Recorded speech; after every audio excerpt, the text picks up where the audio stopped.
पंख के बिना, हाथी सूंड के बिना, अरे पक्षी पंख के बिना, हाथी सूंड के बिना,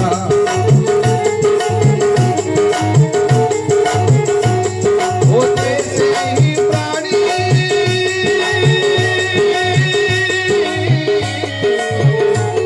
वो जैसे ही प्राणी तेरे भजन बिना, बेकार तेरा, हरे बेकार तेरा जीवन हरि नाम के बिना, वो बेकार तेरा जीवन हरि नाम के बिना।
सरवर जल के बिना, सरवर फल के बिना,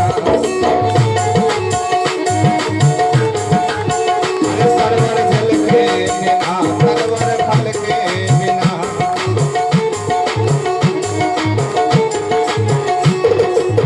जैसे ही ब्राह्मण,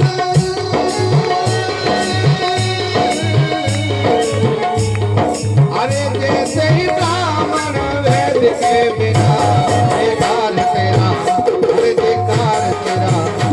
हरि नाम के बिना,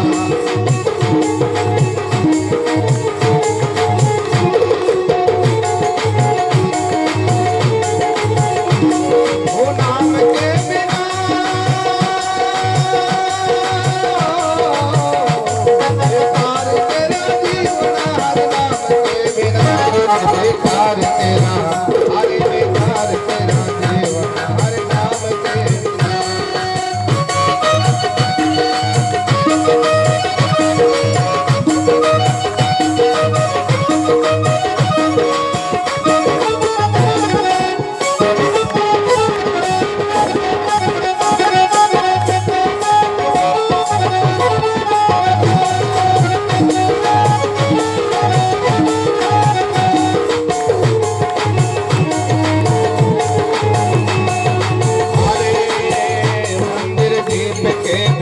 मछली जल के बिना,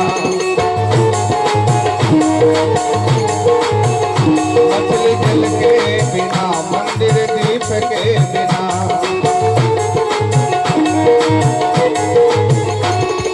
ओ जैसे ही संत जना,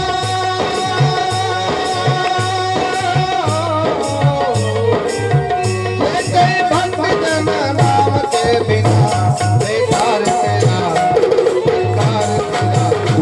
हरि नाम के बिना।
कहे रविदास जी मेरा मन लगो जब गुरु चरणा बेकार तेरा जीवन हरि नाम के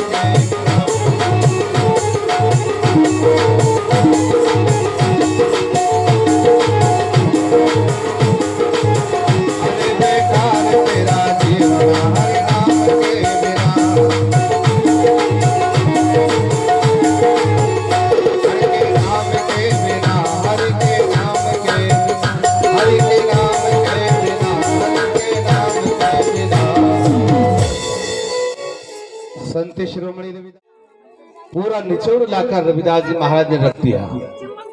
बिना हरि नाम के ये जीवन कोई काम का अधूरा है। जैसे पंछी पंख के बिना और हाथी सूंड के बिना। पंछी पंख के बिना अधूरा है, उड़ नहीं सकता। इसी प्रकार हाथी सूंड के बिना अधूरा है। और जैसा ही भगत जन नाम के बिना और बेकार तेरा जीवना हरि नाम के बिना।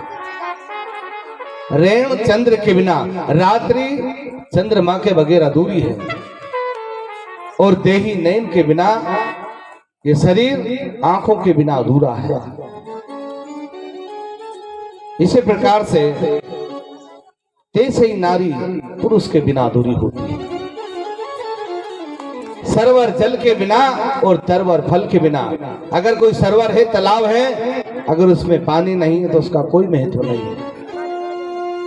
इसी तरह पेड़, अगर पेड़ में फल नहीं आता है तो उस फल की कोई वक्त नहीं है। अगर मनुष्य का जीवन है और हरि का भजन नहीं किया तो इस जीवन को पाना या ना पाना कोई महत्व नहीं है। आए और यूं ही चले गए। इसलिए कहा है मंदिर दीप के बिना और मछली जल के बिना। करोड़ों रुपए का भवन या करोड़ों रुपए का आप एक मंदिर का निर्माण करवा दो, अगर उसमें दीपक नहीं है, उजियारा नहीं है, तो मंदिर का कोई महत्व नहीं है। इसी तरह मछली जल के बिना अधूरी है, जी नहीं सकती। काम क्रोध मद लोभ निवारे तृष्णा त्यागे कोई संत जन। कहे रविदास सुनो भाई साधो मेरो मन लगो अब गुरु चरना। तो गुरु की प्यारी साथ संगत जी, यही बातें हर गली में, हर शहर में, हर घर में रविदास जी महाराज ने इसका प्रचार कर दिया कि भाई अगर मनुष्य का जीवन मिला है तो इसको व्यर्थ मत जाने दो। इस जीवन का पूरा पूरा लाभ लो और हरि की भक्ति करो, हरि का नाम लो। मैं आपसे ये भी नहीं कह रहा हूं कि आप कोई जोगी बन जाओ। काम संसार में आए हो तो सारा काम करना है, काम भी करो और भजन, भगवान का भजन भी करो। भजन करने में क्या लगता है? कबीर साहब ने कहा है तेरी कोड़ी लगे ना छदाम दीवाने पीले रे हरिनाम। उसमें तो 1 रुपये का खर्च नहीं है। और ब्रह्मानंद जी महाराज ने भी कहा था निरंजन माला घट में फरे दिन रात। मैंने आपको कल भी बताया था, जो सांस रूपी माला हमारे अंदर घूम रही है ये तो 24 घंटे चलती है। इसको घुमाने की जरूरत नहीं है, केवल याद रखने की जरूरत है कि ये माला खाली घूम रही है और इस माला में हमें वो मोती पिरोना है। वो कौन सा मोती है? नाम। तो फिर हमारे अंदर भ्रम पैदा हो जाता है कि राम का नाम तो हम सब लेते हैं। तो कबीर साहब ने कहा नहीं, कोठिन नाम संसार में जासे मुक्ति न हुई। कबीर साहब ने उजागर किया है कि एक नहीं, कोठिन नाम संसार में जा से मुक्त न होई और आद नाम जो गुप्त है उसको बिरला जपे सो कोई। वो जो नाम है वो तो वेद शास्त्रों में भी नहीं है, वो लिखने में नहीं आता, वो लिखा नहीं जा सकता, वो पढ़ा नहीं जा सकता, वो बोला नहीं जा सकता, उसको देखा भी नहीं जा सकता। तो फिर कैसा नाम है? वो नाम गुरु के माध्यम से ही प्राप्त होता है। वो नाम कौन सा है? वो नाम तो गुरु महात्मा के जरिए ही हमें प्राप्त होता है। और उस नाम को जैसे ही हमारे अंदर उसका प्रकाश होता है, उसका आगमन होता है, तो अंधियारा में उजियारा हो जाता है। अब अगली कड़ी कहां से शुरू होती है? ये बड़े बड़े विद्वान रविदास जी महाराज से हार मानकर चले जाते हैं और कहते हैं रविदास समय आने पर तुझे हम फिर देख लेंगे। 2 बार तो देख लिया, सारा जीवन देखना ही देखना है, क्योंकि जिसके अंदर कपट भरा हुआ है वो जीवन में बदले की भावना को लेकर जीता रहता है और हमेशा उसकी पराजय होती है। तो गुरु की प्यारी साध संगत जी, फिर एक समय का ऐसा अवसर आया, माह के महीने में फिर गंगा मैया के किनारे मेला भराया और अब माह चल रहा है। इसी महीने में गंगा माई के तट पर मेला लगा और वहां पर सारे देश के साधु सन्यासी ब्राह्मण सेवड़ा जोगी जंगम बड़े बड़े विद्वान वहां पर एकत्रित हुए। रविदास जी महाराज ने इस बार गंगा स्नान जाने से इनकार कर दिया कि मैं पहले जा चुका हूं, अब नहीं जाऊंगा, क्योंकि गंगा माई तो मेरे पास है। लेकिन वहां से निकलने वाले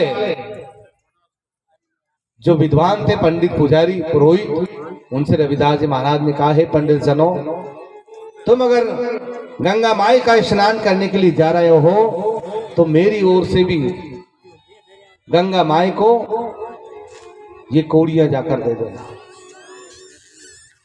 तो ब्राह्मण लोग हंसने लगे, अरे रविदास तू कितना भोला भाला है, कितना नादान है और कितना ज्ञानी है।